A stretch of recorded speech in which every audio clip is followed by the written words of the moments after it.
2 రోజుల క్రితం అనుకుంటా ఫేస్‌బుక్‌లో మహారాజా దిగ్విజయ్ సింగ్‌జీ గురించి ఎవరో పోస్ట్ చేశారు. ఆ వివరాలు చదివినంతనే నా శరీరం రోమాంచితమైంది. మానవత్వానికి ఎలలుండవని, సర్వే జన సుఖినో భవంతు అనే భారతీయ సంస్కృతిని కార్యరూపంలోకి తెచ్చిన ఆ మహనీయుని గురించి ఆన్‌లైన్‌లో సెర్చ్ చేశాను. సెర్చ్ చేసిన వెంటనే పుంఖానుపుంఖాలుగా ఇన్ఫర్మేషన్ వచ్చింది. మీకోసం ఆ వివరాలను ఈ వీడియో ద్వారా అందిస్తున్నాను. యూరోప్‌లోని పోలాండ్ దేశంలో ఇప్పటికీ కూడా మహారాజా జామ్ సాహెబ్ దిగ్విజయ్ సింగ్‌జీ, రంజిత్ సింహజీ జడేజా గురించి తలుచుకున్నంతనే అనేక మంది కళ్ళు కృతజ్ఞతతో చెమరుస్తాయి. పోలాండ్ రాజధాని వార్సాలో ఒక ప్రాంగణానికైతే గుడ్ మహారాజా స్క్వేర్ అని ఆయన పేరే పెట్టారు. ఇప్పటికీ పోలాండ్లోని అనేక పాఠశాలలు ఆయన పేరుతో నడుస్తున్నాయి. మహారాజా దిగ్విజయ్ సింగ్‌జీ 1933 నుండి 1966 వరకు గుజరాత్లోని నవానగర్ అనే రాజ్యాన్ని పరిపాలించారు. ఆ నవానగరే నేటి జామ్నగర్. రెండో ప్రపంచ యుద్ధ సమయంలో పోలాండ్పై నాజీ జర్మనీ మరియు సోవియట్ యూనియన్ దాడి చేశాయి. పోలాండ్లోని వేలాది కుటుంబాలు నాశనం అయ్యాయి. చిన్నపిల్లలను మరియు మహిళలను సైబీరియాలోని లేబర్ క్యాంప్స్కు తరలించారు.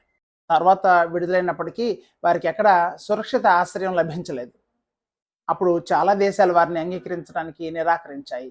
ప్రపంచం మొత్తం కర్కశంగా వారిపై తలుపులు మూసేస్తే భారతదేశపు రాజైన మహారాజా దిగ్విజయ్ సింగ్‌జీ మాత్రం మానవత్వాన్ని ఎంచుకొని 1000 మందికి పైగా ఉన్న పోలిష్ శరణార్థుల కోసం తన రాజ్య ద్వారాలను తెరిచారు.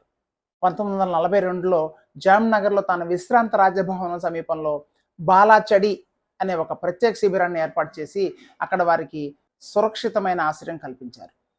వారు ఏమన్నారంటే, ఇప్పటి నుండి మీరు నవానగర్ ప్రజలే, మీరు ఇక అనాథలు కాదు, నేనే మీ బాపుని అని మహారాజా వారికి చెప్పారు. బాలాచడి శిబిరంలో శరణార్థులందరికీ పోషకాహారం, వైద్య సంరక్షణ, పిల్లలకు విద్య, ఆటలు, సంగీతం, ఇంటి లాంటి వాతావరణం అందేలా బోల్డ్ అని ఏర్పాట్లు చేశారు. అంతేకాకుండా వారు తమ భాష, సంస్కృతిని కొనసాగించడానికి స్వేచ్ఛ కల్పించారు.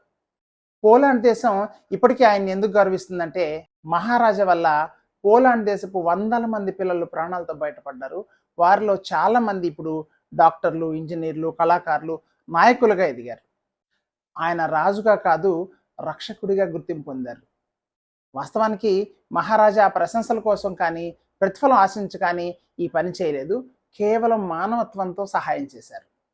అందుకే ప్రపంచం ఇప్పటికీ ఒక భారతదేశపు రాజుకు నమస్కరిస్తోంది.